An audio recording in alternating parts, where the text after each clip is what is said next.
дар Тоҷикистон аз коҳиши киштии картошка изҳори ташвиш доранд. Вазири кишоварзии ҷумҳурӣ Қурбон Ҳакимзода зимни нишасти матбуотияш гуфт, ки дурнамо дар майдони 40 000 гектар ба нақша гирифта шуда буд, аммо 33,5 000 гектар ва ё 84% иҷро гардидааст.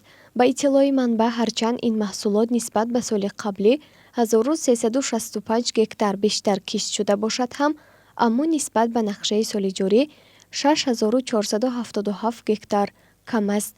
Ҳакимзода гуфтааст, ки кишти асосӣ дар шаҳру навоҳии тобеи ҷумҳурӣ, ки таъминкунандаи асосии ин маҳсулот барои пойтахт мебошад, ташвишовар аст.